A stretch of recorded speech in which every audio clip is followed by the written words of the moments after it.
Good afternoon. My name is Andrew McPeake. On behalf of CAM Ranches, we welcome you to your virtual tour for today. A lot of times people ask us, is it CAM Ranches? Is it CAM Ranches? For us, we always say CAM because we know the meaning of that. It's our initials. So my dad, his father, he was Chester Arthur McPeake. My dad was Charles Arthur McPeake. I'm Charles Andrew McPeake. And Cam, if you didn't pick up on that, is the fourth namesake, but he is Charles Aubrey McPeake. So that's where we go by CAM Ranches, CAM Ranches. It doesn't really matter to us, just as long as people know our name. So with that, we'll get the tour started. Our normal day starts at about 7, 8 o'clock in the morning. The kids load up with me, and we come up here to our barn here, and our barn proudly displays the Certified Angus Beef logo to Highway 78. We come through here and we feed cattle every morning. We've got a set of bull calves that we'll get to look at. We've got a set of heifers that we're breeding for our first sale that we'll have in October. And this time of year, kind of what we do at CAM Ranches, we're right in the middle of the weaning process. We've got a set of weaned bull calves that they're just waiting another 30 days before they make the trip to Kansas to get marketed later on in their life. Really, the reason we do all this is for our children, and we're big on family around here, and we want people to see that our kids are very, very involved with what we do. You can see right here, our first goats right here in the pen for the season. They came from Miss Ellington Willis in South Carolina, and our kids, frankly, they got out of school a little earlier than we anticipated, and so we needed them to kind of have something to do. So they're right in the middle of breaking their goats for shows that'll happen this summer and into the fall.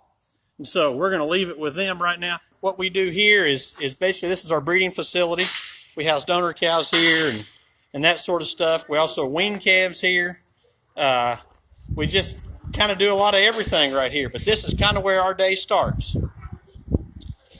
Julie and I are going to come out here and we're going to ride around on our Kawasaki mule, and we're going to look at a few sets of different cattle and talk about basically what's going on right now at CAM Ranches. If you can still hear me, our bull calves that are getting weaned we've seen lots of grasses from around the country. I think it's interesting that we've had an abundant amount of rainfall this year. I mean, like record levels, and we've had a very temperate winter. So what that's allowed us to do is grow an abundant amount of forage. And one thing that I think a lot of people know, but may not necessarily think that much about, especially the demographic that we're talking to, is cattle provide such an important resource for us because it allows us to basically harvest something that humans can't do much with in terms of cellulose, right? So as long as we keep cellulose or grasses in these cattle, they grow and they provide meat and a host of other products for human consumption. Our job here at CAM Ranches, we're more in the genetics business, which we still raise cattle first and foremost. We try to do it as good and as good as we can, given our resources. The calves that we're about to see, are just a set of fall weaned bull calves that we raised that are going to get, like I said, they're going to go to Kansas. And what we focus on is the genetic component. We want to make more certified Angus beef. The producers that buy these cattle are really interested in grid value or marketing on a grid basis. All that means to the general public out there is they want to make as many dollars as they can. These bulls will help them achieve those goals. You can see those. They are happy. They are full. They lay down most of the day. They're about 30 days into the process of weaning. So another 30 days, they'll get on a truck and they'll go to Kansas and they'll get taken care of out there. But this grass is really good. It's really good for their rumen. It helps them kind of grow out effectively, if you will. Where we're going to go next is another pasture where you can see the grass has really kind of played out. And so, like I said, we feed all these cattle every morning, and so that allows us to get them up. And when they get up to the feed bump, we can check, make sure they're healthy, make sure nothing's kind of out of sorts, if you will. And then if we need to sort something off, we can. Because like I said, they all come into a pen. It allows us to, I think a lot of it is it's important for the human interaction. The population's not getting any younger, and we see more importance for docile, well-mannered cattle, if you will.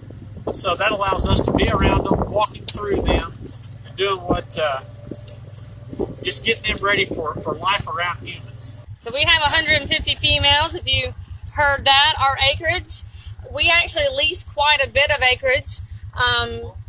We own about 120, but lease several other areas to have that cattle. I always say that Andrew was a kind of a nomad farmer there for a while. He had the expertise of, I'll brag on him because he won't. He actually has a PhD in animal nutrition. His father has a PhD in animal genetics.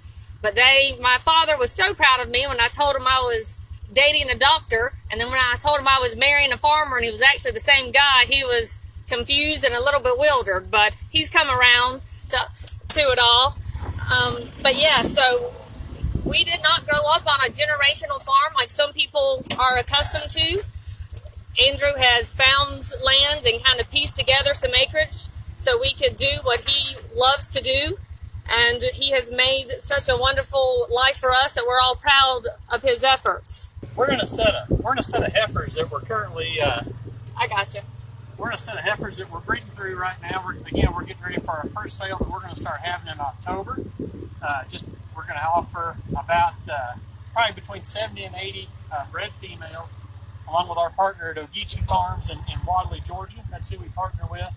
Just Julie kind of alluded to it. It's an especially busy time. We've got a sale a week from Saturday down there for our spring production sale, and so it's like Mr. John Stick has said one time very eloquently, and I don't know who he heard this from, but if the phone's not ringing, we're in trouble.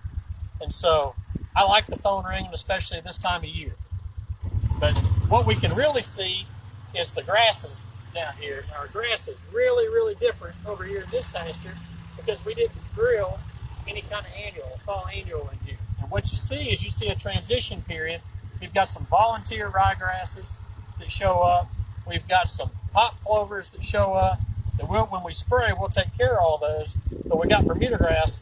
This field is packed with Russell Bermuda grass. It makes more tonnage than we can possibly. We'll actually cut this for a hay field. But we're in that transition period right now. That grass is starting to grow, but I got these heifers in here trying to eat some of this annual off here, help decrease their feed bill. But these heifers get about 6 pounds of feed in the morning. We've got some hay put out for them, just helping them, if they want it, they need to have it. But again, we're just trying to get them ready to be marketed in October. We actually are predominantly fall calving. So we say fall, it's more summer. It's August and September. That'll be 80% of what we do. The other 20% we'll calve out in January and February. And down here, that matches our forage resources. I think that's important to understand. We've got a lot of grass in the summer, but it's very, very hot here. It's very humid. Cattle don't grow as well when it's 95 degrees and about 95% humidity. All they really care about is staying under a shade tree and being comfortable, in which we can all understand the value of a good shade tree, when temperatures are like that. Fall calving, those calves can actually get on the ground. Like I said, August and September. We have a pretty temperate climate here to where it doesn't get very cold. And so we can actually drill an annual through our hay fields and have that available, mid-December, first part of January in a typical year, to where after these cows get bred, these calves and their moms can go out there and they can graze those annuals, and it helps decrease our hay costs, our supplemental feed costs, and we get as much out of that as we possibly can. This year, like I said, has been very abnormal. We have a lot of grass.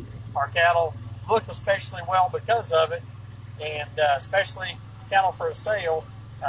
We had a regional manager out yesterday. He couldn't believe just the amount of weight they've put on here recently, and it's a lot of it because the spring's been temperate. We have a lot of rainfall, a lot of ground moisture, and the ground is really starting to respond nicely. We like to feed baleage during the fall. We actually put our last roll out today. We like baleage. It's got a very high nutrient content, which we enjoy, but these cattle still need some dry hay too. And so we try to feed probably a third in baleage and 2/3 in dry hay. So this year, again, because of the rainfall, we are normally not cutting hay this time of year. I mean, if it's anything, it's just baleage because there's so much water in it. But we've had so much abundance of forage, we can't put all of it up in terms of baleage. So we had a week of dry weather and humidity, and dry weather and low humidity, it allowed us to, in this windy day, we've had about 4 or 5 days of wind actually, and so it's allowed us to get it cured, and so we can always use dry hay. Someone wanted to see the cows. These are two we have caught. There's just we got to work with them this afternoon. And there's a bull calf over there wondering what's going on too. So they're just up in the pen, and we'll work with those this afternoon. Is this a good investment, and how hard is it to take care of them? I'm assuming you're talking about cows, because obviously the goats are an investment in our kids more than anything else, and I'll let Andrew speak to that. I don't know if his PhD was a good investment or not. Hey, I take exception to that. Actually, I think cattle are a great investment, and I was actually speaking with someone just yesterday in terms of, sorry, I'm getting positioned a little different here. You know, I like to be controller of kind of my own destiny, and not everybody's wired the same way as me. I mean, He runs with scissors is what he's trying to say. I mean, I've got an entrepreneurial spirit, that's for sure, and so, I mean, yeah, it does cost money. There's no doubt about it. But I do think the investment of being able to do what I enjoy doing and as a family raising my kids this way is pretty well second to none. They do understand that there's no days off, and I think that's important. I think it's a great investment. I think raising kids this way is second to none, like I said, and we've been very fortunate and blessed to be able to do it and make a living doing it. Well, thank you again. I don't think I see any other questions, but I see a lot of hellos. We appreciate you spending just a little bit of part of your day with us and seeing what it's like at CAM Ranches. We're proud to be part of the CAB, Certified Angus Beef family, and proud to be a part of the agriculture community. So until next time, we will see you then. Keep Angus great in 2020.